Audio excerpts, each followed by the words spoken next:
Salut à tous, on est de retour sur Hat-Trick pour l'émission Farmer Street, l'émission qui parle de la Ligue 1. Aujourd'hui, on va encore une nouvelle fois débriefer, analyser la première journée de Ligue 1 et on s'est plutôt régalé.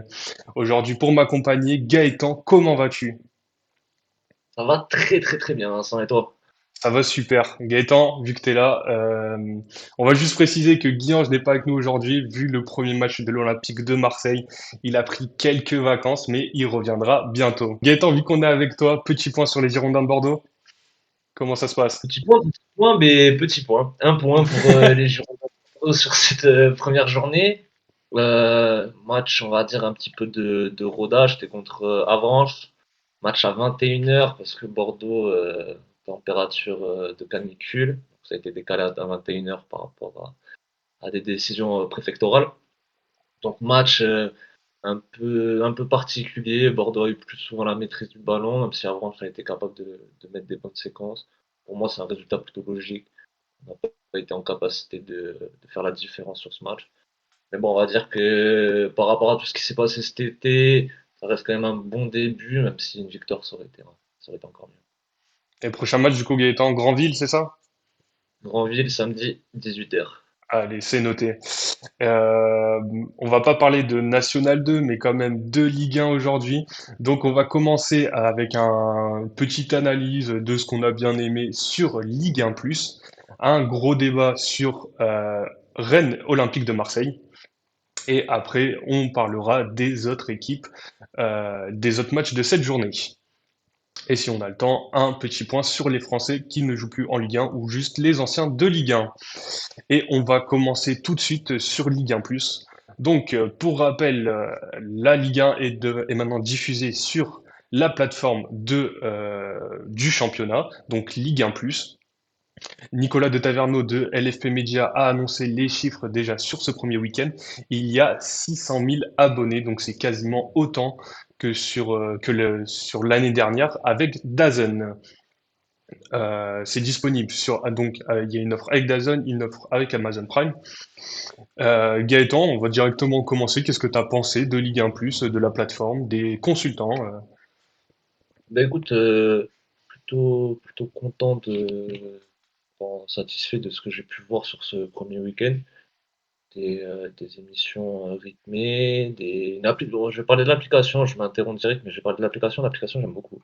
Il y a des contenus assez intéressants avec des matchs historiques. Je suis retombé sur un match de Bordeaux, du coup, je me suis fait un petit plaisir personnel sur la victoire contre Lille, le 5-4, juste après le titre de champion de France de Lille. Donc, je suis retombé sur ce match. Je me suis fait ce petit plaisir, mais il y a des compilations d'anciens très bons joueurs, les plus beaux buts, les plus beaux arrêts de certains gardiens. Donc en vrai, c'est assez complet au niveau de l'application. Pour basculer un petit peu sur le côté plus chaîne, et franchement, agréablement surpris. J'étais pas abonné à DAZN, je regardais plus les matchs de temps en temps sur des liens, on va dire, un peu pirates, mais il faut le dire doucement. Mais, euh, mais ouais, agréablement surpris du contenu. Je compare un petit peu à bah, voilà, ce qui peut se faire sur Canal ou Bein. Franchement, c'est intéressant. Des consultants, des anciens joueurs de Ligue 1, donc ça fait toujours plaisir de revoir certaines têtes comme Paul Giorgente, Fadil Rami, Souleymane Diawara, de parler surtout de Javier Pastore. Non, franchement, assez surpris. Je pense que ton côté aussi, tu as été plutôt agréablement surpris surpris positivement, mais donc de ce suivi de ce premier week-end. Ouais, bah, c'était plutôt pas mal, hein. Les consultants, comme on le disait juste avant de commencer l'émission, surpris Paul Georges Entep quand même, sur un plateau pour débriefer la Ligue 1 qui était plutôt intéressant en vrai. On connaissait, il y avait déjà des têtes comme Adil Rami, tous les journalistes qui étaient là précédemment, donc Thibault Leroy, c'est ça. On a une nouvelle tête quand même, Giovanni Castaldi, Swan. Dans ce programme, dans ce groupe un petit peu sorti de l'équipe, forcément reconnu sur on va dire un journaliste vraiment précis niveau foot, et pourtant il a réussi à faire ce bascule. Et honnêtement, je m'attendais vraiment à pire, toi, sur ses interventions. Parce que t'en penses, toi, de Giovanni Castaldi, mais moi, sur l'équipe, j'avais pas forcément une image de ouf. Et là, pour le coup, bon, ça a été. Ouais, moi, je regarde très peu. Enfin, je regarde de temps en temps l'équipe, mais c'est vrai que j'ai été surpris de le voir. Après, honnêtement, ça va, c'est pas il y a des consultants bien pires, des fois, qui interviennent et qui donnent des avis plutôt catastrophiques. Mais pour le coup, Giovanni Castaldi, c'est pas celui qui me choque le plus. Je pense qu'ils ont fait un bon choix. Il y a aussi Swan Borsellino, je crois, qui lui aussi, on le voit souvent sur l'équipe. Mais sinon, comme tu as dit, Pastore, il y a aussi Guillaume O'Haraud, un ancien joueur. Chez les journalistes, je crois que la grosse tête qu'ils ont annoncée, qui était là pour le match de dimanche, c'était Xavier Domergue, qui sont allés chercher chez M6. Marina Lorenzo, euh, la journaliste Boitrel, j'ai plus le prénom, mais c'est super aussi. Mais non, dans l'ensemble, c'était plutôt pas mal. Il n'y a pas eu de bug en plus, pour le Ouais. coup. Je crois que sur Amazon, de ce que disait Nicolas de Taverneau, il n'y a pas eu les émissions d'avant-match, avant le match Rennes-OM. Sur ce qui se passe dans les clubs, on a vu les caméras maintenant qui rentrent dans les vestiaires des arbitres, qui ont même des accès aux vestiaires. Est-ce que vraiment c'est ça qui a rajouté le petit plus? Ou c'est vraiment, on va pas se mentir, c'est le prix et l'offre qui était plutôt intéressante. T'en penses quoi de Bon, l'inside en tout cas Ligue 1? moi, sur le côté offre, moi, en tout cas, je trouve ça abordable. Il y a eu des prix plus excessifs sur ces dernières saisons. Pour revenir plutôt sur le contenu, on va dire un peu plus foot, déjà le côté inside, je vais juste faire une aparté. On en a parlé un petit peu dans le week-end tous les deux, mais il y a aussi le côté analyse vidéo, on va dire entre guillemets. Et je trouve qu'ils ont été capables assez rapidement de s'adapter sur ça, de faire des petites palettes et tout. Et ça, c'est toujours intéressant pour le spectateur, pour savoir un petit peu les habitudes des équipes ou par exemple un déplacement particulier d'une habitude de tel ou tel joueur. Donc ça, c'est cool. Après, par contre, sur le côté inside, moi, je pense qu'à la longue, ça peut être un peu, enfin, moi, de mon point de vue, hein, côté plus coach un petit peu actuel ou ancien joueur, même si c'est un niveau amateur. Mais je trouve que des fois, ce côté un peu trop immersif, c'est pas forcément nécessaire. C'est bien aussi qu'il y ait, enfin, qu'il y ait une part de secret. Que c'est aussi ça le foot, de savoir s'il y a une gueulante dans un vestiaire. Bah, je me rappelle toujours de l'embrouille entre Hugo Lloris et Heung-min Son. Oui, Ah, c'est ça aurait vrai. peut-être pas été plus mal que ça reste dans le vestiaire à ce moment-là. Donc, c'est intéressant, mais pas tout le temps, hein, par contre. Je serais pas fan que tous les week-ends, ils soient tout le temps H24 dans le vestiaire, qu'ils soient là pour les cris de guerre, il n'y a pas de souci. Mais il faut qu'il y ait une part de secret qui reste là. Et c'est peut-être plus sympa de voir peut-être un reportage en fin de saison où il y a eu des séquences qui ont été filmées avec une chronologie, dire qu'on est un, il s'est passé ça, il a intervenu sur cet aspect tactique, ainsi de suite tout au long de la saison. Que chaque week-end, voir ce qui se passe en immersion. Enfin, je sais pas ce que tu en penses toi de ton côté, mais moi, pour qu'à la longue, ça peut être un peu Bah, moins intéressant en tout cas. je pense que sur la première journée, ça a marché parce que c'est la première journée et pour l'instant, il y a pas grand-chose qui s'est passé. Là, on va en parler, mais sur le Rennes-OM, on sait que ça a pété dans le vestiaire à l'OM. Est-ce que l'Olympique de Marseille va encore ouvrir son vestiaire autant qu'avant? Enfin, comme sur la première Bah, journée, peut-être déjà, pas sûr. Paris, Dis-moi. même Paris, ils ont un petit peu limité leur accès, hein, je trouve, par Oui. rapport à certains autres. Ouais, ouais, c'est vrai que Paris a un peu moins joué le jeu. Après, honnêtement, ça rajoute un peu quelque chose, mais moi, c'est vraiment pour le prix que l'offre elle est intéressante et pour les consultants que vraiment ces petits insides, j'ai pas trouvé. Enfin, c'est pas ça qui m'a fait regarder les matchs en tout cas. Mais sinon, dans l'ensemble, c'était plutôt pas mal. Je trouve que les commentaires c'était bien aussi. Donc, non, donc pour l'instant, point positif, mais à voir quand il va y avoir un peu des crises dans les clubs, est-ce qu'ils vont continuer à être ouverts comme ça avec les caméras, c'est à suivre. En fait, moi, je trouve que le gros avantage sur ce premier week-end, c'est qu'on dirait pas que c'est un début. On dirait qu'ils sont un petit peu dans, à part le côté un peu showman sur les insides, sinon on dirait qu'ils sont un peu dans une continuité de, ça fait une saison qu'on est déjà là, une deuxième. Bah, Il n'y a c'est, pas eu de, y a pas eu de bug, de soucis particuliers. Bon, on en parlait un peu tout à l'heure, mais il y a certains nouveaux consultants où on voit que c'est un petit peu difficile pour eux de prendre un petit peu les codes du journalisme.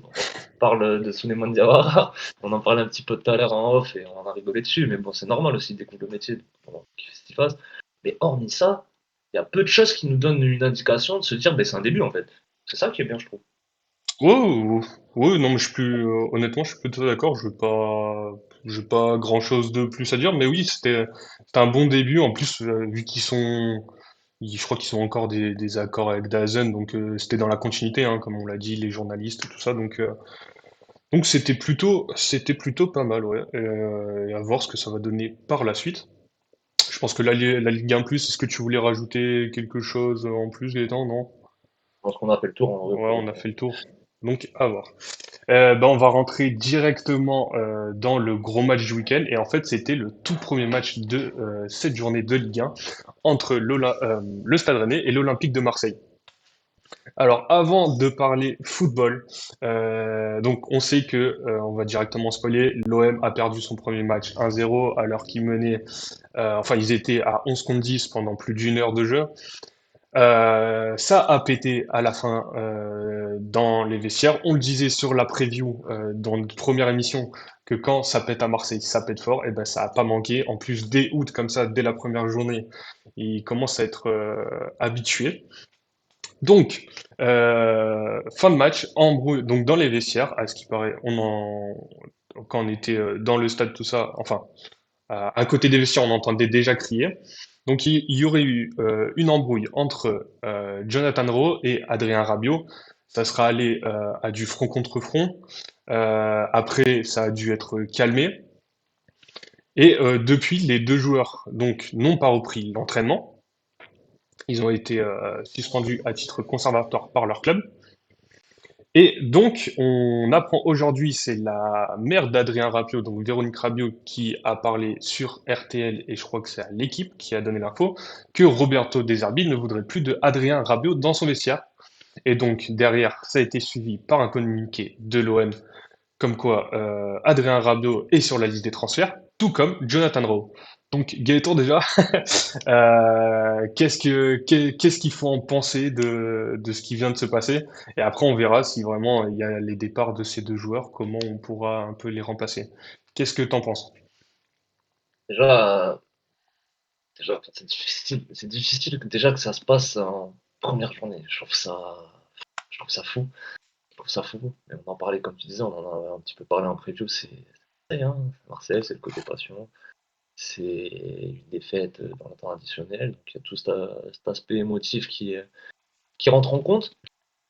Après, sur l'élément central, c'est-à-dire une bagarre entre joueurs, bon, on va pas se mentir, hein, c'est des choses qui arrivent quand même dans un vestiaire.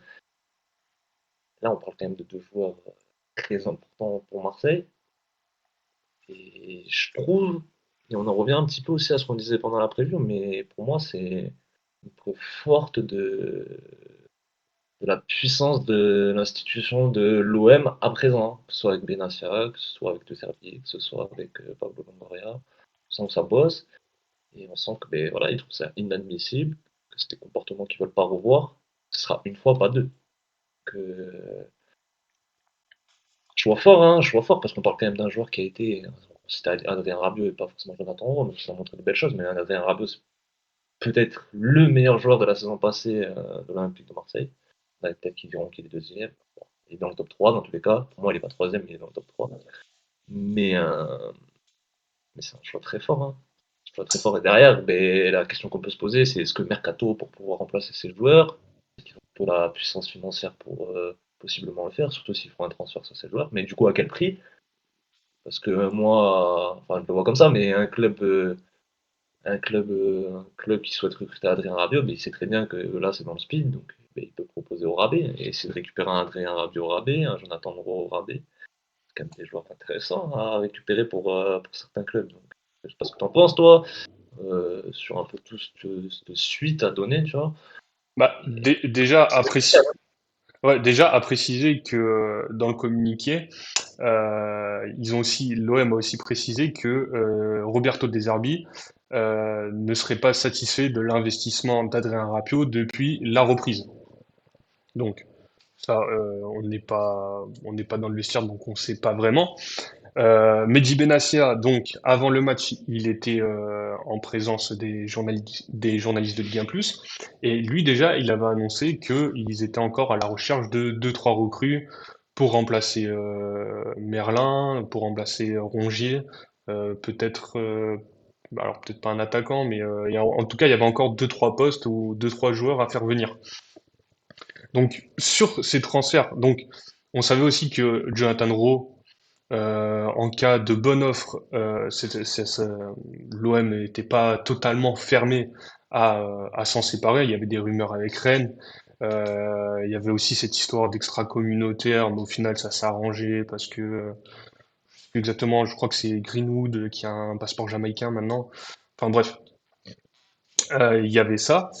Donc, moi, alors déjà, honnêtement, comme tu l'as dit, Rabiot, si ça quitte l'Olympique de Marseille, ce qui est bien, c'est qu'il est arrivé libre, donc même si c'est un peu dans l'urgence, ils peuvent récupérer de l'argent, surtout que vu la saison qu'il a fait et vu le nom, il y a quand même, ils auront quand même des offres. Après, c'est sûr que c'est pas, honnêtement, c'est pas l'idéal, en tout cas dans le sportif. Jonathan Rowe, un peu moins, en plus. L'année dernière, c'était plutôt un joueur de rotation, enfin qui n'était pas forcément titulaire. Et bon, ça l'a un peu confirmé quand même sur le match contre Rennes, où il n'a pas été très bon en tout cas. Enfin, il y a eu beaucoup de gâchis, sans le critiquer énormément. Mais Non, ça, c'est complexe quand même. En vrai, tu vois, c'est un joueur qu'on sent qu'il est capable de faire des différences, mais c'est vrai qu'il est brouillon encore à l'heure actuelle. ouais, Genre après, de profil, genre de profil qui est hyper frustrant, je pense, pour un coach, pour des coéquipiers, parce que tu te dis qu'il est. En fait, il peut être fort, vraiment être fort. Mais ses performances à l'heure actuelle, c'est pas la performance d'un joueur fort ou dominant pour son équipe. Donc c'est ça qui est frustrant. Et ça peut partir de là, en fait, cette altercation aussi. Rabiot, après, je sais pas si c'est par rapport à des efforts défensifs, ou plus à des choix de jeu. Je sais pas s'il y a eu des sorties, des échos par rapport au pourquoi du comment de l'embrouille. Mais, euh, mais c'est un joueur qui peut être frustrant, en fait, parce qu'il a vraiment le potentiel pour être fort, hein. oui, après, j'avoue que j'ai pas trop vu exactement pourquoi il s'était embrouillé, mais à mon avis, ça doit être sur l'ensemble du match. Il a quand même eu Il a quand même eu pas mal de ratés. Aussi, à l'Euro Espoir, il était sur le banc, il n'était pas titulaire, alors qu'il joue quand même, il joue quand même à l'Olympique de Marseille, même s'il a marqué ce but qui donne la victoire aux Anglais à l'Euro Espoir. Mais bon, c'était quand même un joueur de rotation. Euh, à voir ce qui va se passer. En tout cas, pour l'instant, les joueurs ils sont suspendus, donc on ne devrait pas les voir pour le prochain match. Si on commence à rentrer quand même sur le terrain, vu qu'on est sur l'Olympique de Marseille, déjà sur le début de match, sur la première composition, on a vu que Kondogbia était titulaire, au final il s'est blessé, il n'y avait pas de Aubameyang encore. De Zerbi a décidé aussi de commencer avec Egan Riley et Murillo à gauche, Egan Riley à droite, Murillo à gauche.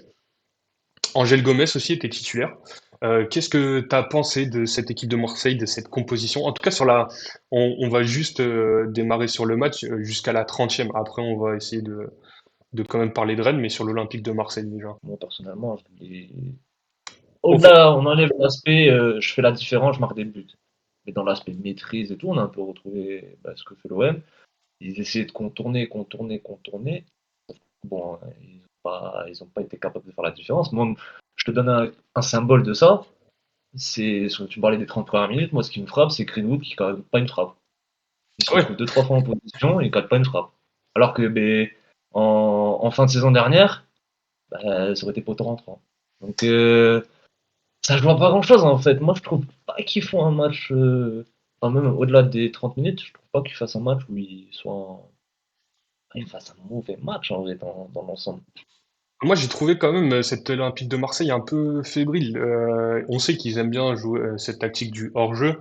Alors, au début de match, c'est à leur avantage, mais ils sont limites. On le voit que à la fin du match, en plus, c'est sur un entrant qui dort un peu sur la défense, donc Ulysse Garcia, et ils se font piéger sur ça. En plus, offensivement, alors autant Greenwood, il a des ratés, mais on peut dire il est un peu plus actif dans le jeu que Amine Gouiri.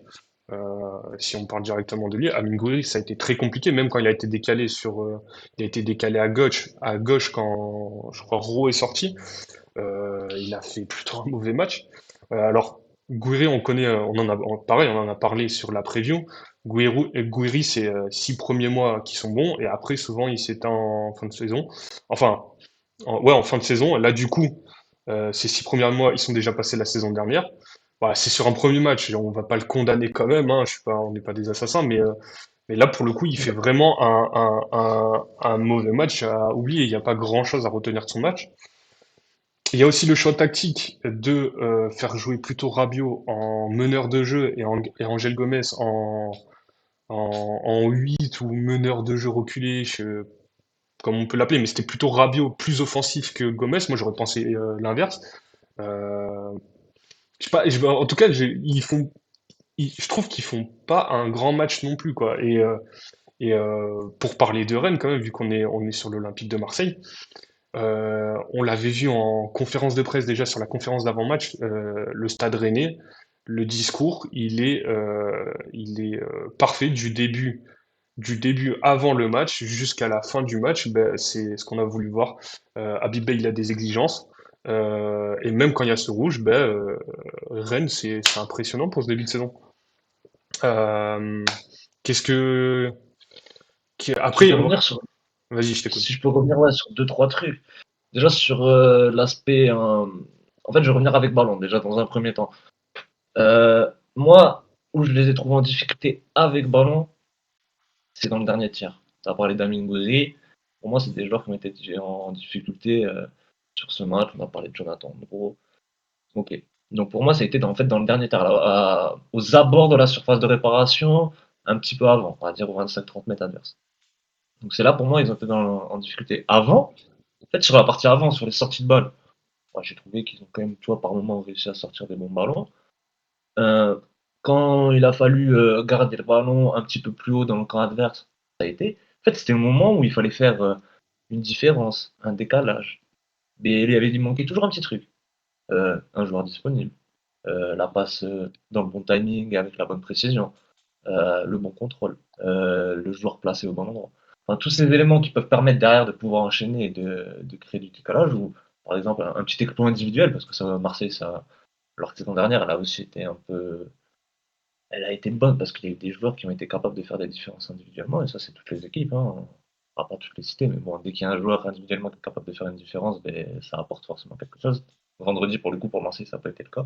Et pour revenir, du coup, moi là, c'est avec ballon, c'est vraiment, pour moi, je le résume, mais du coup, c'est vraiment le dernier tiers à bord de surface. Et sans ballon, tu as parlé d'un truc que je trouve hyper important, c'est la gestion de la profondeur, et ils ont pris un nombre de ballons dans le dos. Avec, je l'ai noté, avec Tamari, Moussa Tamari, qui a été ultra impactant dans tout ça, qui a fait beaucoup d'appels et qui a fait mal. Et déjà, pour moi, et ça c'est plus un choix, tu vois, pas de contestation de ce que fait De Zerbi, parce qu'on connaît mieux ses joueurs, mais Kondogbia, à son âge, dans une défense haute, ça, je trouve ça dur. Je trouve ça dur parce que c'est un excellent joueur de foot. Un excellent joueur de foot, ça y a rien à dire. Il a la carrière qu'il a faite, il n'y a pas de souci. Mais bon, c'est pas le Raphaël Varane de la grande époque qui est capable de couvrir une distance en plein sprint et de rattraper n'importe quel attaquant. Donc je trouve que ce choix, tu vois, tu parlais des choix de la compo, tu sais que logiquement tu vas peut-être avoir un peu plus le ballon que Rennes, même si Rennes c'est une belle équipe, mais ton style de jeu va te permettre d'avoir plus le ballon. Et derrière, tu te retrouves en difficulté en fait sur des ballons en profondeur dans ton dos. Ça me fait penser au Barça en début de saison dernière. Tu sais, quand on prenait des buts parce on n'arrivait pas à gérer la profondeur, même toute la saison. Mais quand tu es haut sur un terrain, mais du coup, si t'es pas capable de gérer la profondeur, c'est dur. Et qu'on doit bien sur cet aspect-là. Oh, donc après Ah, voilà. Hein. après, sur le, Moi, sur le, vas-y. ouais, j'avais juste parlé de Rabiot un petit peu. Guillain, je l'avais mentionné un petit peu aussi dans l'émission précédente. Et je crois qu'en fait, c'est là où il joue tout le temps, en fait. Hein. Il le met tout le temps plus haut. Alors, ouais, moi, je le vois plus bas aussi, dans l'idéal. Mais c'est son poste, hein, au final, à Marseille. Il joue beaucoup plus haut. Je les trouve moi, honnêtement, Rabiot, on parle de Jonathan Rowe, mais je le trouve aussi en grosse difficulté. Il fait un match bon. C'est pas un match exceptionnel d'Adrien Rabiot, loin de là. Oui, non, non, Rabiot, pour le coup, il a pas fait un bon match, mais c'est pour ça que je te dis, c'est pas forcément que les 30 derniers mètres où ils ont été mauvais. Je trouve que l'Olympique de Marseille n'a pas fait un grand match. Pour Kondogbia, là, je pense qu'il a dû le mettre. Je crois qu'il revenait un peu de blessure. Il a dû le mettre parce que Medina a été suspendu, pardon. Donc je pense que c'est pour ça qu'il a mis. Mais je pense qu'il mettra Medina Medina plutôt titulaire. On a vu Murillo qui était à gauche, je crois que de base il est plutôt à droite aussi. On a vu Egan Riley. Honnêtement, Quand Kondogbia il sort, il met qui à sa place? il fait rentrer Déjà. Ulysse Garcia. C'est Luis Garcia qui a. Et du coup, c'est qui bascule sur le poste plus Il central? fait rentrer donc non, Ulysse Garcia reste défenseur central. Et en fait, t'as Timothy Weah qui rentre à droite Ouais, aussi. ouais. Et t'as Murillo qui garde le côté gauche en fait. Donc, Ok. mais là, en tout cas, on l'a vu, Ulysse Garcia, ça a pas été, Wow. voilà. C'est dur aussi. Ouais. Mais en fait, enfin, il prend le. En fait, c'est un peu à cause de lui qu'il y a le but, donc il est un peu Ouais, mais fautif en fait, sur si ça. tu regardes le but, en fait, c'est une situation où ils ont subi tout le match, en fait, sur ce type de situation. Ouais, c'est T'as ce qu'on plein disait de joueurs. c'est sur le hors-jeu, ils ont pas été, ils ont été bons. Je trouve que c'est passé ric-rac et sur une situation, Rennes, en plus ils jouent à 10, ils ont réussi à passer. Et je pense que genre c'était pas, c'était pas, ils étaient pas vraiment très bons là-dessus quoi. C'est plus, Ah, mais puis, ils ont même été, au-delà de pas bons ou quoi que ce soit, ils ont été nuls sur cet aspect-là, on va pas se mentir. Ils ont été en difficulté sur chaque ballon en profondeur. On a parlé vite fait de Tamari. Et Tamari, là où il a été très performant, en fait, c'est que dès qu'il faisait un appel en profondeur, bon, il était servi. Ça, c'est une qualité de passe des joueurs de Rennes, des joueurs plus bas de Rennes. Et lui, par contre, dès qu'il prenait la profondeur, ben, on a vite remarqué qu'il allait très vite. Et il faisait la course, une course un petit peu arrondie, où du coup, il était jamais en jeu. À ce moment-là, il leur a fait mal tout le match. Mais pour moi, c'est au-delà du but. Hein, pour moi, c'est pas une erreur passagère sur le match. C'est le point central de la difficulté de Marseille sur ce match. C'est la gestion de la profondeur. Alors, est-ce que c'est le timing pour faire monter la ligne d'orgue? Est-ce que c'est de la communication, tu vois, par exemple? Est-ce que il c'est y a ça, il y a ça. Il y est-ce a de que la c'est parce que pour communication. moi, Balardi, sur ce rôle de capitaine, je sais plus qui c'est qui disait ça. J'ai vu une réaction de Balardi sur Balardi, pardon, qui disait ouais, il fait ses matchs. Je crois que c'est Rami qui en a parlé, mais je suis pas sûr. Et il disait il fait ses matchs individuellement, mais maintenant ce qu'on attend d'un joueur qui a le brassard, que ça fait quelques années qu'il est à Marseille, c'est que ce soit vraiment le leader de cette défense. Et en fait, sur ce problème, il aurait dû forcément trouver la solution miracle, mais il aurait dû être capable de permettre à son équipe de gérer mieux la chose. Donc je sais pas comment tu le vois, tu vois, par rapport à ça, mais en fait, pour moi, c'est soit timing pour monter, soit au bout d'un moment, ben, se dire, au lieu d'essayer de monter et de mettre hors jeu, ben, on va courir vers l'arrière. Quand on va courir vers l'arrière, on va anticiper. Si on Bah, n'arrive pas, si quand on monte, on n'y arrive pas, il faut peut-être courir vers l'arrière. ouais, après peut-être il y a aussi que vu que la défense, vu que en fait c'était un peu une Ou alors, défense dernière test, solution, le c'était une défense Bayern. test et ils étaient juste pas prêts en fait. C'est il y a Ouais, aussi. là pour le coup sur le rôle de Balerdi, je pense pas. Peut-être oui faut qu'il soit plus dans la communication. On en revient au but, mais en fait les deux ils se parlent pas. Et du Mhm. coup, Balerdi voit pas Blas partir. Et vu que Garcia, il est un peu, en fait, il est pas dans le timing de, de reculer, eh ben, ils se font avoir. Mais je pense que c'est vraiment dû à, vu que la défense, elle était un peu expérimentale, euh, Mais c'est dur ils aussi, étaient hein. pas assez bons tactiquement. Après, c'est là où je te dis Marseille, en vrai, je trouve pas qu'ils fassent un mauvais match, parce qu'en fait, déjà, dans leur manière, dans leur projet de jeu, je trouve ça ambitieux. Donc en fait, ben, tu vois, on va parler de Nantes PSG plus tard dans l'émission. On va faire la stratégie qu'a fait Nantes contre le PSG et faire ce que fait Marseille. Et ils le feront contre Paris. En tout cas, ils essaieront de le faire. Peut-être qu'ils n'y arriveront pas, mais ils essaieront de le faire. D'être haut, et ben, forcément que c'est plus risqué, tu vois. Donc moi aussi, tu vois, en fait, moi, sur l'aspect ballon, je trouve quand même que techniquement, ils ont montré des phases de conservation de sortie de balle qui sont intéressantes, tu vois. Mais pour revenir à la maîtrise, ben, enfin, pour moi, les deux points faibles de Marseille, c'est gestion de la profondeur sur l'aspect DF, les 30 derniers mètres. Et je reviens sur les 30 derniers mètres, mais pour moi, en fait, si, imaginons ils auraient réussi à faire une ou deux différences, le match n'est pas le même, tu vois. Ouais, mais après pour le coup là vraiment sur les 30 derniers mètres, je pense que c'était pas les juste pas les bons joueurs qu'il fallait mettre. Alors ils avaient peut-être pas d'autres choix aussi, mais je pense que Après, t'as. en fait la Gouiri Greenwood Doro, je pense pas que ça soit la bonne attaque qu'il fallait mettre. En fait c'est ça, c'était vraiment que vu que c'était un premier match, ils Après, tu as toute la logique de préparation, hein. Parce que Oh, comme tu me parlais de, je sais plus de quel joueur, mais bref, Aubameyang, c'est un joueur qui est arrivé récemment. Bah, forcément, tu vois, par rapport à la préparation, si tu le mets titulaire alors qu'il y a un autre joueur qui a fait toute la préparation, qui a été performant pendant la prépa, bah, c'est difficile oh, de, le- de le défendre en tant que coach. Donc, bah, c'est aussi ça les premiers matchs en vrai. Donc, après, pour le coup, je pense que c'est réglable. Tu vois, il y a certaines choses sur le jeu, c'est réglable. oui, Soit non mais par peut-être par l'arrivée de certains joueurs ou par du travail en vrai. Mais sur le premier match, il y a oui des choses après à corriger. après ah oui c'est sûr que bon, c'était le premier match. Pour le coup, ils ont fait une mauvaise perf. Après, ils prennent pas un score non plus. Mais on a beaucoup de parlé de Marseille quand même. On va quand même louer les qualités de cette équipe rennaise. Pour faire un topo sur Rennes, il y avait quand même quasiment toutes les recrues, je crois. Oui, il y avait toutes les recrues. Il y avait Rouault, il y avait Rongier, Merlin, même celle de l'année dernière, Seko Fofana. Il n'y avait pas de Arnaud Kalimundo parce qu'on sait qu'il a été annoncé aujourd'hui qu'il est parti du côté de Nottingham Forest et qui sont à la recherche de ce fameux attaquant. Euh, Rennes, c'était plutôt intéressant avant l'expulsion. Ah, il y a aussi le fait, alors je sais plus c'est quel joueur qui est arrivé en retard, et du coup c'était Ait Boutlal qui a pris son rouge et qui devait pas être titulaire. C'est le Sénégalais qui est au Barça. J'ai Euh, j'ai- j'ai totalement oublié son nom. Mais bref, c'est pas grave. Mais en fait, Rennes, pour le coup, c'était intéressant avant l'expulsion et après l'expulsion. Qu'est-ce que t'en as pensé, toi, de cette équipe de Rennes? T'as trouvé ça cohérent, en tout cas? ah ouais, vraiment, vraiment cohérent. Bon, après, j'en avais un petit peu parlé. Moi, je les vois bien cette saison. Mais ouais, match dans la continuité de ce qu'ils proposent, je trouve, depuis la fin de saison dernière.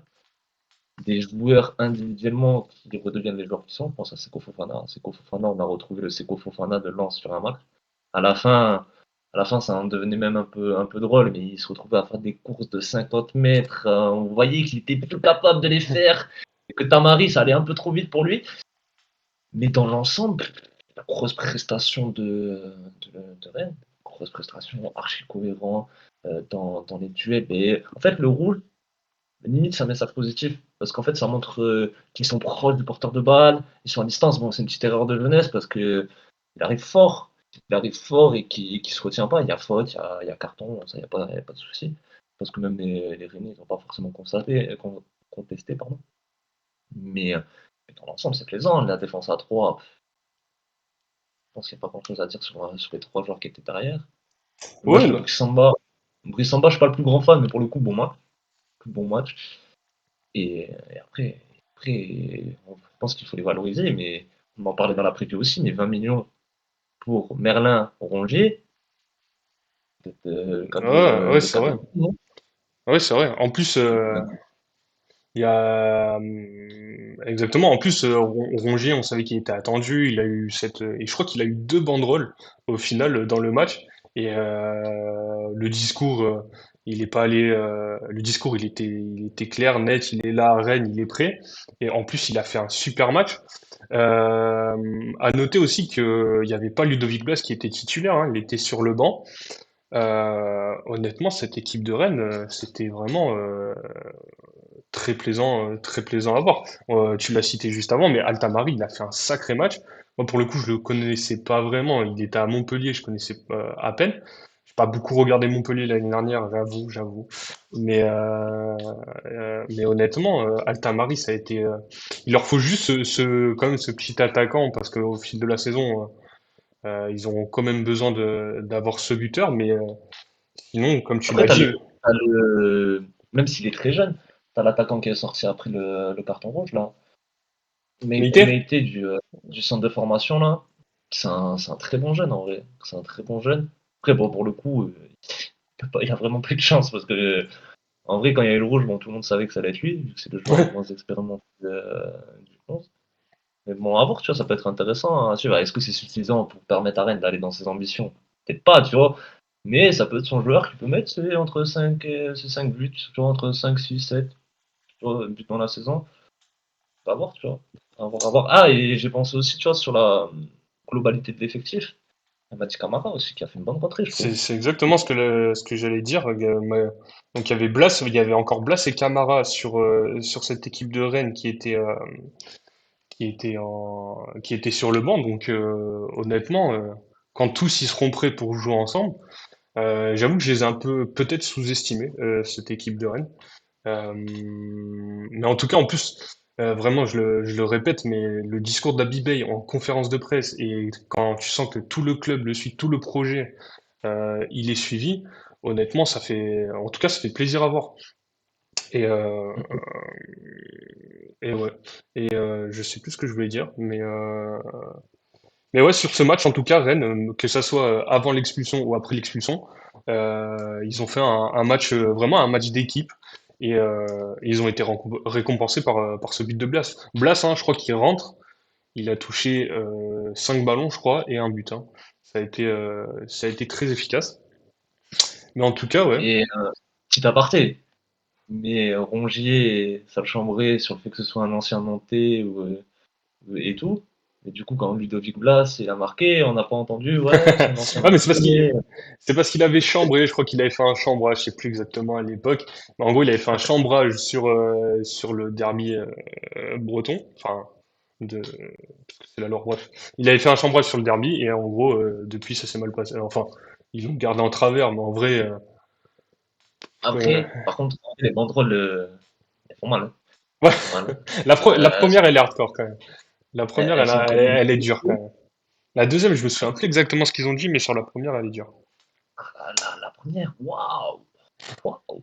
Mais ouais, Rongier, on sent que là, il y a du dépassement de soi dans cette équipe, en fait, au-delà de Rongier.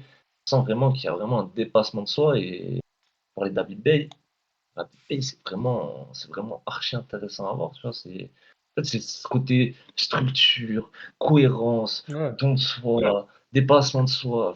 Et en Normal. plus, quand on l'écoute parler, il parle de jeu. Il, il parle tout le temps de football, de ce qu'il demande. Il parle souvent tactique et tout ça. C'est vraiment intéressant. C'est, Mais les interventions qu'il avait quand il était à Canal, déjà, je pense que personne ne peut remettre en question ça, mais bon, c'était quali quand même, tu vois, par rapport à ce qu'on avait pu avoir dans le passé en tant que consultant. Habibé, c'était vraiment quali. Et en fait, sa personnalité et l'aspect tactique là que tu es en train de décrire, pardon, et on le retrouve en fait. On le retrouve vraiment, tu vois, dans l'ensemble de son équipe, la cohérence et sa personnalité. Parce qu'il a de la personnalité, Abdel, c'est quand même quelqu'un qui s'affirme. Et je me rappelle de débats un peu houleux sur le CFC sur différents sujets, on va pas revenir là-dessus. Mais c'est quelqu'un qui s'affirme et qui prend position. Et on sent qu'il a pris position sur vraiment certaines choses, même sur des joueurs, parce que se passer de Kalimundo, c'est une position forte quand même, que c'est une position forte, même si on sait qu'il va partir. Mais ça montre que, ok, c'est vous mes joueurs, c'est vous le projet de cette année, vous qui jouez. Je te gage, même si Kalimundo, t'es super fort, on sait que tu vas partir en Angleterre parce que t'es un sacré joueur, je vais pas te faire jouer le dernier match en espérant peut-être que tu marques un but. On sait qu'il y a des coachs qui vont raisonner comme ça aussi. Non, moi j'ai confiance en mon groupe, confiance à mes attaquants. Kalimundo, tu dois partir, merci pour ton passage. Et voilà, tu vois, je travaille avec ceux qui vont être là, qui vont s'inscrire dans le projet. Et tu parlais du projet René, mais en vrai, c'est clair, hein, ils veulent retrouver l'Europe. Et bon, après, on est sur un match, hein, attention, hein, ah oui, oui. attention, mais Mais en tout cas, c'est. c'était vraiment satisfaisant à voir. Ouais, vraiment, Et, vraiment. alors, je les ai sous les yeux. Ils parlent du recrutement. C'est qui, du coup, ils recherchent un attaquant avec le départ de Kalimundo. Donc, je sais pas si les joueurs. Alors, il y en a un ou deux que je connais. Enfin, il y en a un que je connais pas vraiment. C'est celui de l'Ajax. Brian Brobé. J'ai pas vraiment regardé l'Ajax l'année dernière. Mais il y a Esteban Le Paul d'Angers qui a marqué ce week-end. Et il y a Konrad Harder du Sporting. Alors lui, c'est un Danois, si je dis pas de bêtises. Et alors, je vais vérifier quand même, hein. Laissez-moi une petite seconde. Mais en fait, lui, il était déjà là l'année dernière au Sporting quand il y avait Gyökeres. Et en fait, il est annoncé comme le successeur au Sporting de Gyökeres. Donc, ça peut C'est être un une joueur qui a recrue. mis pas mal de buts, hein. Pardon? C'est un joueur qui a mis pas mal de buts déjà au Sporting hein, la saison passée, même avec Gyökeres, hein. Parce que Oui, oui. quand à un moment, Gyökeres il était un petit peu remplaçant, il revenait de blessure, je me rappelle plus trop pourquoi, il jouait un petit peu moins. Il a compensé en vrai. Et pour revenir sur Brian Brouvé. Bobé, je sais plus, de l'Ajax, ça claque. C'est vraiment un attaquant qui marque des buts, il a marqué en Coupe d'Europe, il marque souvent en championnat. Je pense que nos amis, fins connaisseurs de Unibet, Betclic, connaissent Brian. Ouais. Alors Konrad Harder, il est bien danois, hein, je me suis pas trompé. Donc en plus, on sait que Rennes ils sont prêts, je crois qu'ils sont prêts quand même à mettre de l'argent. Ils sont prêts à mettre genre plus de 20 millions sur un attaquant. Il n'y a pas tous les clubs en Ligue 1 qui le feraient. Tu partirais peut-être sur qui? Harder. Le Paul, je crois que Angers veut pas s'en séparer. Après, si tu mets 25 millions sur Stéphane Le Paul, peut-être qu'il vient. Et Après, il est, ils ont parlé. Il y a aussi la rumeur, le retour de Terry. oui, Et avec le plus, parce que c'est vraiment un joueur que j'adore. Je pensais qu'il allait réussir à Leverkusen. Il a fait quelques bons matchs, il s'est blessé, je crois, après derrière. Ouais, profil intéressant. Après, si je dois te donner un deuxième, je dirais quand même peut-être. Je vais essayer de sortir du côté français, mais je dirais Harder, parce que Harder, c'est fort. ouais, moi Harder, aussi c'est j'étais fort. sur lui, hein. Moi aussi j'étais sur lui parce que je sais plus dans quel match je l'ai vu jouer. En tout cas, c'est un bon attaquant. En plus, il est jeune, 20 ans. Je pense qu'un jeune avec Abid Bey, vu tous les joueurs qu'ils ont et tout, ça peut être pas mal. Gaëtan, est-ce qu'on a fait le tour de ce Stade Rennais Olympique de Marseille? Est-ce que tu voulais rajouter quelque chose peut-être? Non, pas spécialement. Peut-être si un petit mot sur Rouli, parce qu'on n'a pas parlé. Gros match. Ouais. Gros match de Rouli. Je pense que c'est vraiment la satisfaction marseillaise sur l'ensemble du match. Euh, on en reviendra peut-être un peu plus tard sur la gestion de la profondeur. Je pense que ça peut être aussi une des solutions sur cet aspect-là. Mais grosse continuité des roulis et il va être très important pour l'Olympique de Marseille dans les prochains mois. Ok, eh ben c'est à suivre. Donc on l'a dit, hein, Marseille qui continue quand même son mercato. En plus, il se sépare d'Euro et de. Ah, il y a peut-être Rowe du coup qui était dans les papiers de Rennes, peut-être qui irait vers Rennes. Après, est-ce qu'ils vont vraiment partir? En tout cas, c'est le communiqué de l'Olympique de Marseille. À voir. Parce En tout qu'il cas, reste. Benassia, il a dit qu'il fallait quand même qu'il avait besoin de encore quelques recrues. À Dix voir. Ouais, bah après en 10 jours. Il doit travailler depuis un moment dessus. On va suivre, de toute façon, on se retrouvera la semaine prochaine pour en discuter. Avoir l'attaquant aussi qui va signer à Rennes. Et donc, pour le prochain match, on a dit l'Olympique de Marseille, ça reçoit le Paris FC. Et Rennes, ça reçoit Nantes, Ça se je dépasse à crois. Lorient. Lorient, pardon, ça se Peut-être. déplace à Lorient. Bien vu, Gaëtan. Effectivement, ça se déplace à Lorient. Voilà, donc on a fait le tour de ce gros match et on va quand même parler des autres affiches de cette première journée de Ligue 1.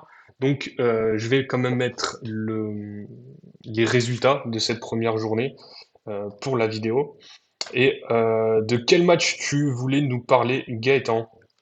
Est-ce qu'il y a un match qui t'a Euh, plus qu'un autre ou dis-moi tout. Hop là. Petit retour sur Lens-Lyon de Pierre Sagico. Non, match intéressant. Match intéressant. C'était en fait c'était dans la continuité du Rennes-Marseille, je trouve, sur la journée. Euh, Lyon, on en avait parlé un petit peu, on savait pas trop à quoi s'attendre, voire on s'attendait plus à du négatif qu'à du positif. Et bon, en termes de résultats, ils ramènent un résultat archi bénéfique pour eux, archi positif. Euh, Ils viennent de recruter un gardien, là, j'ai vu, alors que Descamps, il a fait un gros match ce week-end. Donc, franchement, Lyon, sur ce match, ben, tous les feux sont ouverts en vrai. Au-delà de, on pourra parler de jeu plus tard et peut-être donner des points un peu plus négatifs. Et sur le résultat pur et dur, et résultat parfait. 1-0 à l'extérieur, à Lens, déplacement difficile. Voilà, 3 points. Ouais, Je sais pas ce que t'en as. ouais, 3 points. J'ai trouvé bon, le match n'était pas le meilleur à voir quand même, mais j'ai trouvé Lens un peu faible offensivement. Du coup, ça a quand même avantagé cette défense de Lyon. Moi, j'avoue, je suis pas très fan de cette. On a vu Clinton Mata qui est dans l'équipe type de la première journée. la défense de Lyon, bon, il y aura Tagliafico qui va quand même revenir, donc ça va être pas mal. Mais Koumbendi, j'ai un peu de mal quand même, j'avoue. Je le trouve pas très serein. Et Niakate aussi. Même Clinton Mata, là pour le coup, il fait un bon match. Mais voilà, comme tu as dit, heureusement qu'ils avaient des camps. À voir si c'est lui qui va rester titulaire aussi, hein. Donc c'est un gardien slovène qui vient de Majorque, qui était sur le banc. À voir qui va choisir Paulo Fonseca. Après, ils ont quand même cet avantage d'avoir une belle attaque quand même, Lyon.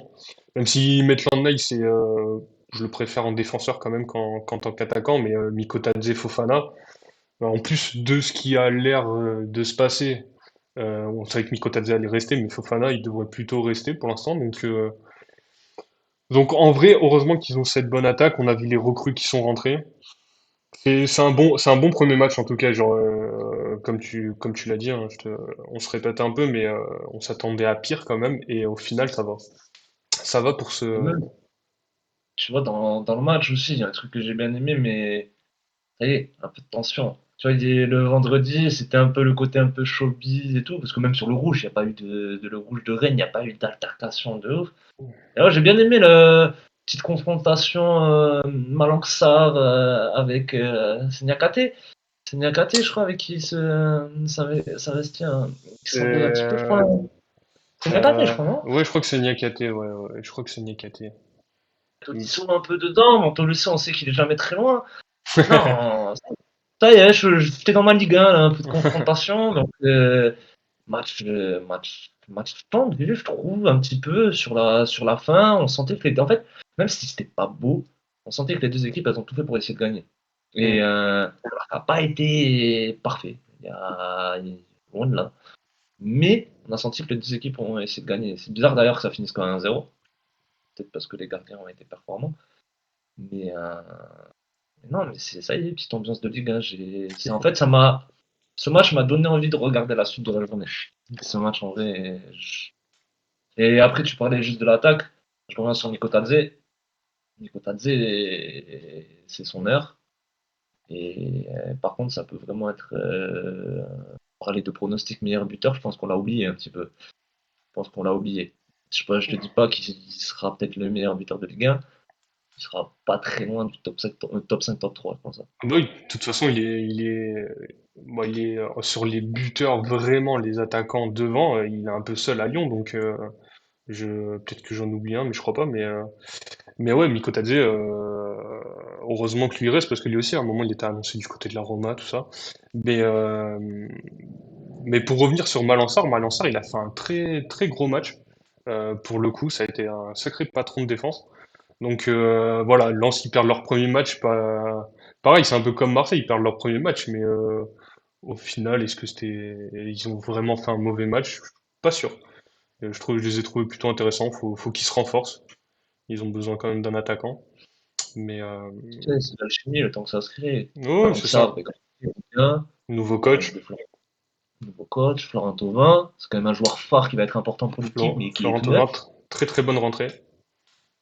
Ah, intéressant, dans la continuité de ce qu'il a montré en amical, là, quand il est rentré, quand il a percuté un petit peu sur le côté et le centre. Non, non, c'est en vrai.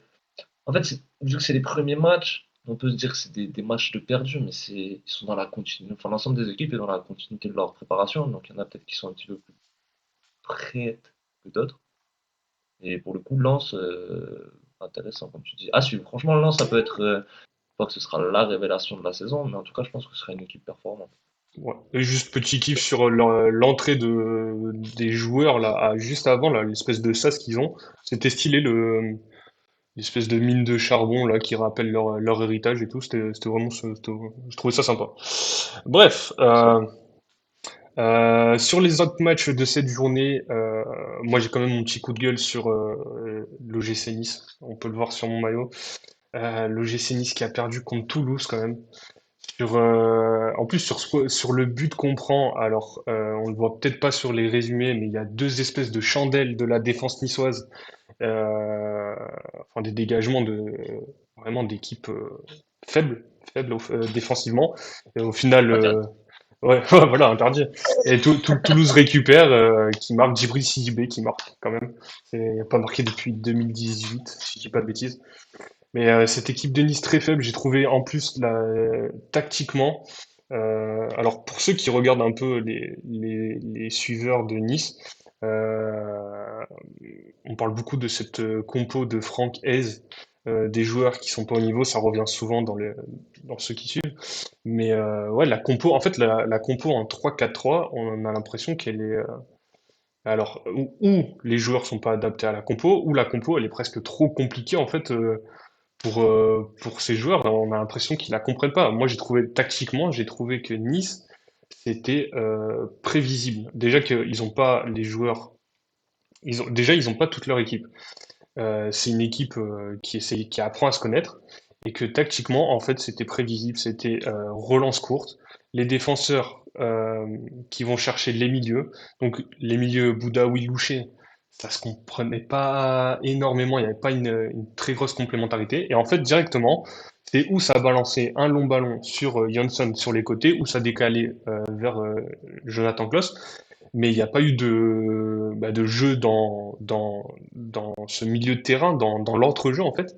Il y a eu une ou deux percées de Hicham Boudaoui, et directement ça a été refermé par Toulouse, alors qu'on sait que Toulouse se sont fait ouvrir sur tous les matchs de préparation.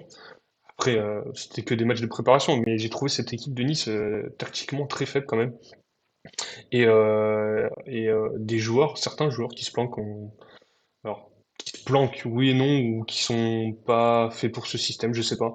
Mais en tout cas, Buonanni, je trouvais qu'il a pas fait assez. Il y a d'autres joueurs comme ça, mais dans l'ensemble, Nice, en plus, on sent que mentalement, je suis un peu sur un tunnel sur Nice, mais c'était compliqué quand on était au stade. Mais on sent que mentalement, avec cette élimination en Ligue des Champions, enfin pour le tour préliminaire de Ligue des Champions, on a vu Van Diouf qui a failli prendre un but de casquette. Tu sens que les joueurs, dès qu'ils relancent, ils sont pas sereins. Enfin, ça va être compliqué. Là, en plus, ils ont plutôt un calendrier tranquille, on va dire, sur ce début de saison. Ils ont joué Toulouse. Là, le prochain match, c'est Auxerre. On espère que quand même, il va avoir un regain mental et tactiquement sur cette équipe de Nice. Je sais pas ce que tu en as pensé, Gaëtan, si tu as vu le match ou j'ai fait Pour un le coup, peu c'est long, pas un mais match vu, mais par contre, intéressant de rentrer dans le débat du 3-4-3. Pour moi, c'est un des systèmes les plus difficiles à mettre en place parce que c'est un des systèmes très exigeants. Déjà, exigeant pourquoi? Parce que il te faut vraiment les profils de joueurs. C'est-à-dire qu'il te faut des joueurs qui sont pistons.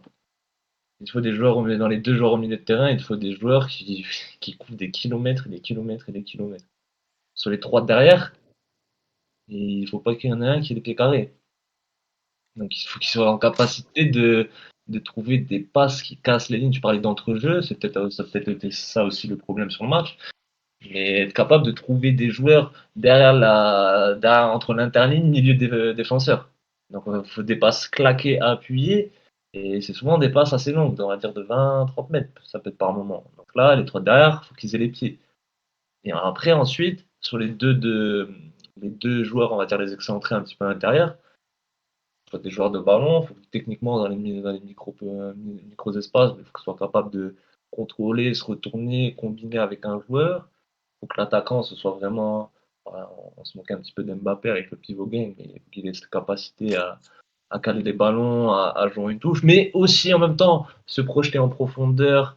Parce que avec les ailiers meneurs, quand ils vont recevoir le ballon, ça va être une des cibles, en plus des pistons. Donc, surtout l'aspect profil, c'est exigeant. Sur l'aspect travail, et ça se fait pas de suite, même si ça fait un moment que Franquez il est là. Et non, le 3-4-3, c'est vraiment un système difficile, je trouve, qui est ultra intéressant quand c'est rodé. Et tu parlais aussi de l'élimination en Ligue des Champions. Ça a forcément eu un impact, tu vois, et ça peut amener. En fait, c'est tellement exigeant que du coup, si tu as pris une petite claque, ça peut vite être très morose. Ça peut vite être très morose. Alors, j'ai pas vu le match. J'ai eu ton retour. J'ai le sentiment que c'est un peu ce qui s'est passé. Tu m'as envoyé deux, trois messages en live. Ça devait pas être très intéressant à regarder si tu m'envoyais des messages. Donc ouais, non, 3-4-3, je pense que c'est un bon débat à avoir.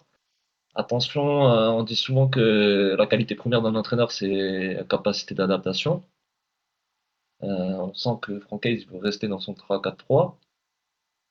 C'est ce qui se dit dans les formations, hein, être capable de s'adapter.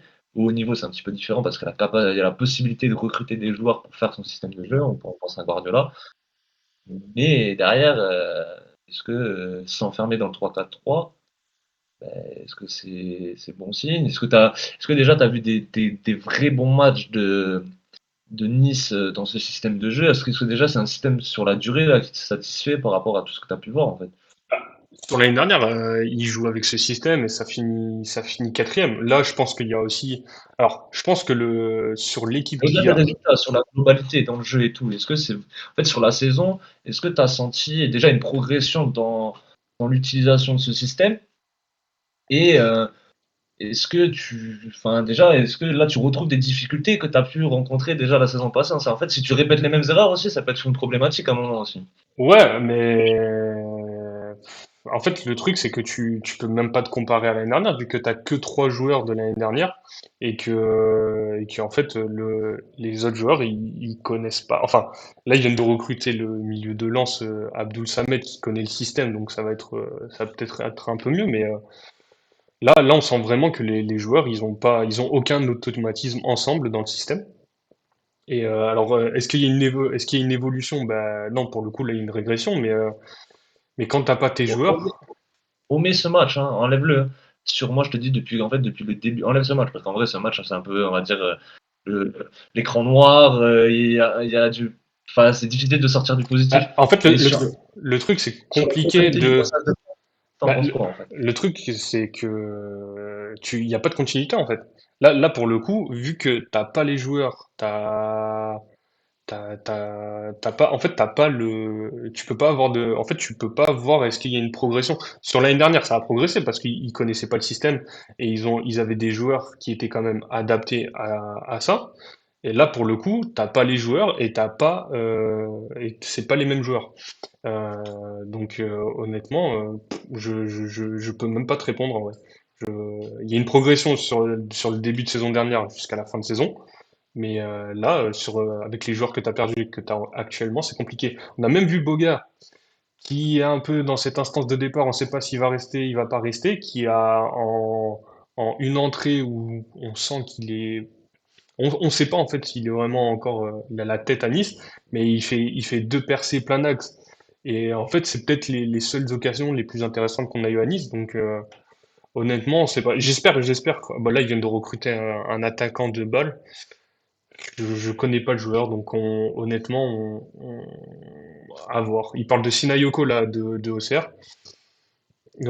Après, sur le système du 3-4-3, pour en revenir, moi je pense qu'il faudrait peut-être essayer de changer, de revenir à un système plus simple, le temps que tous les joueurs, euh, tous les Pour le joueurs cadre blessés revienne. reviennent ouais, petit à petit. Et C'est vrai que tu m'en parlais en début en off, mais la liste d'absents, elle est quand même phénoménale, hein. ouais. Sans Des Rosario, cadres en Ndombele, plus. ouais, Dante, Mohamed Ali Chaud, j'arrive jamais à le dire, Ndia Ndiaye Chimier, Chemillé, ouais, Abdi, qui est un Abdi, joueur qui a eu du temps de jeu. Bombito, Euh, Abdelmomen. La liste est longue. Et là, Abdoul Samed, il arrive. J'ai pas trop vu ça, mais pareil, il a joué 12 matchs la saison dernière, il a eu une blessure au psoas. Voilà, en plus tu recrutes des joueurs qui ont été blessés la saison dernière, donc c'est un peu dans le flou. Je dis pas que c'est Franck Hez, mais c'est vraiment un projet assez fou, hein, quand même, ce projet de l'OGC Nice. C'est après Toulouse. En fait, ils sont allés avec leurs armes et ils ont gagné, hein, on peut pas leur enlever, mais bon, c'était une équipe qu'il fallait battre, quoi. Juste pour la confiance, déjà, faire un meilleur match, c'était bien. Bref, on a fait un peu long sur Nice, mais bon, il y a pas mal c'est de. normal, normal, on chatrique, donc on est obligé d'aller un peu de Nice. Mais prochaine journée importante par contre, parce qu'il va falloir se remettre à la tête à l'envers. À l'endroit, pardon. Sachant que, en plus, c'est à domicile, donc faut quand même c'est important de gagner le prochain match, en tout cas. On a fait un peu long sur toutes ces équipes. À noter aussi qu'il y a eu beaucoup de matchs qui s'est fini à 1-0. Donc, on a eu Angers-Paris FC, on a eu Metz-Strasbourg, Auxerre-Lorient. Donc, Auxerre qui a gagné, Strasbourg qui a gagné, Angers qui a gagné, Paris FC qui a raté ses débuts. On a eu quand même ce Brest-Lille où il y a eu 3-3 avec un doublé de Camara Doumbia. Un but d'Olivier Giroud, de retour en Ligue 1, 13 ans après, il met son but. C'était sympa à voir. Monaco, quand même, qui a mis 3 buts au Havre. Bon, le Havre, ça va être compliqué cette saison, quand même, mais bien pour Monaco. Moi, je voulais juste revenir sur ce match du PSG Nantes. Pas forcément sur le PSG, hein. Le PSG, on connaît, on l'a dit que même avec leur équipe B, ils peuvent battre toutes les équipes de Ligue 1. Déjà, cette équipe de Nantes hyper intéressante. En tout cas, sur les jeunes, on a vu, il y a eu un petit reportage qui est sorti sur les jeunes du FC Nantes. Donc entre Leroux, Guirassy, bon, il y a toujours Mostafa Mohamed, Ablin, on ne sait pas s'il va rester. Il est rentré à la fin du match, mais Benatab aussi à droite, qui a été hyper intéressant. Ce système aussi, on sait que Luis Castro, c'était un bon coach à Dunkerque. Là, on l'a encore vu, il jouait à 4 en défense, et quand ça défendait, c'était presque à 6, une ligne de 6 plus Ouais. 3 milieux qui défendent. C'était plutôt intéressant, ils sont allés avec leurs armes quand même. Donc, voilà. Et après, bon, 60e, Luis Enrique qui fait rentrer l'Armada, Dembélé, Hakimi Doué, Nuno Mendes qui rentrent en même temps. En plus, sur la fin, sur les 30 minutes qu'ils ont joué, ils étaient plutôt en dilettante. Voilà. Même si sur les... Bon, à noter aussi que Paris, ils ont 10 jours de prépa, ils ont quand même gagné leur match contre Tottenham. Bon, il y avait la recrue Zabarni, mais Mbaye, ça n'a pas montré énormément à droite. Je trouvais qu'il c'était pas fou. Et Gonzalo Ramos en neuf, c'est un attaquant travailleur, mais bon, je pense que contre des oppositions comme Nantes, il devrait en montrer plus. Rapidement, toi, t'en as pensé quoi? Il y a aussi Anthony Lopez, hein, on connaît les qualités et défauts à Nantes. Euh, il a fait plutôt un bon match. Qu'est-ce que t'en as pensé rapidement, Gaëtan, de ce match? Et pour revenir en fait aux performances des joueurs offensifs PSG que tu as trouvé un peu en dessous, tu as parlé du système là, défensif en 6-4, c'est un peu inédit. Pas forcément un système pour lequel je suis très fan, parce que bon, je préfère les équipes un peu plus proactives et qui vont essayer de ne pas être dominées et plutôt de dominer. Mais ouais, j'étais surpris. 6-4, Luis Castro, de ce qu'on connaît. Alors oui, c'est PSG en face. C'était avec leurs armes, il n'y a pas de souci, mais on attendait un petit peu plus de risques de la part de Nantes. Alors au final, bah, jusqu'au 0, enfin jusqu'au 1-0, bah, ça leur donne raison. C'est- on va pas leur jeter la pierre, hein, parce que c'est ce que quasi toutes les équipes font contre le PSG, se laisser dominer, mais je m'attendais à un petit peu plus de volonté offensive. Et j'ai pas senti, enfin, ce qu'on disait aussi en preview, hein, je sens pas le PSG en difficulté face à ce type d'équipe en Ligue 1. Et honnêtement, même avec une équipe à prime, voilà, hein, même s'ils Ouais. font pas forcément rentrer leur armada, hein, je pense qu'ils auraient réussi quand même à gagner le match, hein, honnêtement. Même si ça fait du bien, ça met un petit élan de talent, de différence. On l'a vu avec Hakimi, on l'a vu avec Dembélé, on l'a vu avec Doué aussi, même si ça n'a pas été sa meilleure rentrée. Ça n'a pas été le meilleur rentrant parmi tous. Mais, dans l'ensemble, un peu déçu de Nantes, honnêtement. Ah ouais? Moi, je Un peu, trouvais, au c'est moins un peu sévère, l'attaque, hein. Moi j'ai j'ai bien. trouvé ça intéressant. Honnêtement, le jeune Benatab et Ouais, par contre, lui, il est très fort. Très Ouais, très fort. Chouchou de Javier Pastore. Je pense qu'il ouais, il a gagné, il a gagné son week-end.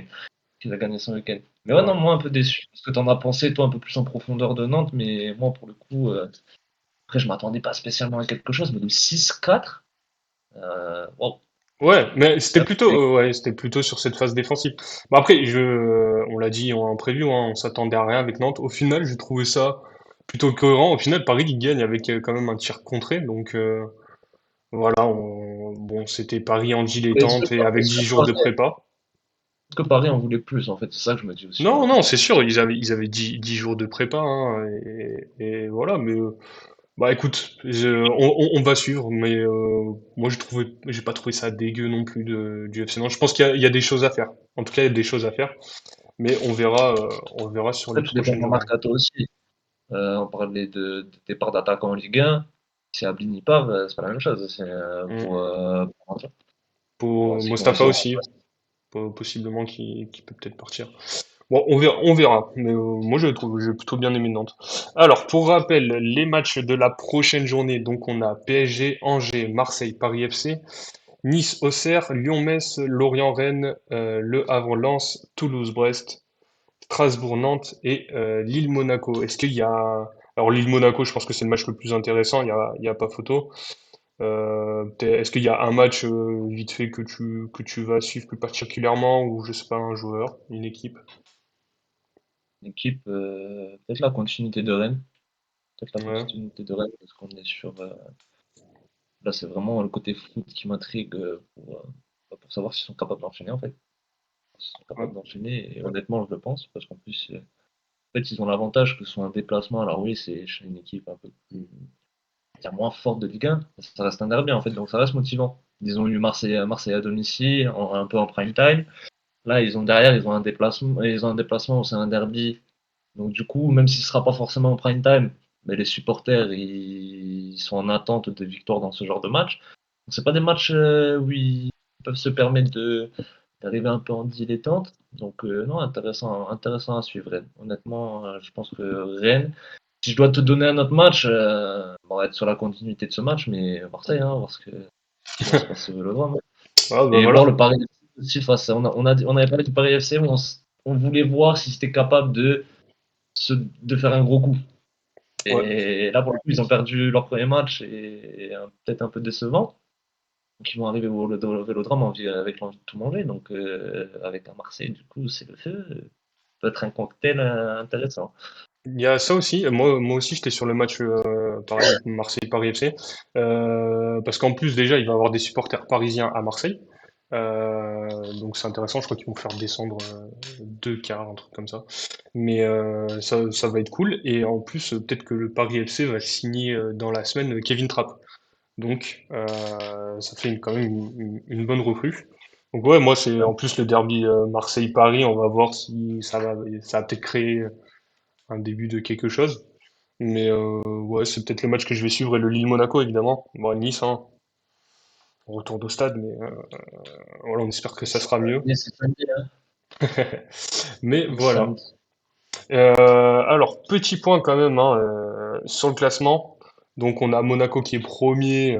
Après, le classement d'une première journée, ça veut pas dire grand-chose, mais Monaco, vu qu'ils ont mis 3 buts, ils sont premiers. On a donc le Havre dernier et juste Doumbia de Brest qui est meilleur buteur parce qu'il a mis 2 buts. On verra. De toute façon, le classement pour les premières journées, c'est pas vraiment intéressant.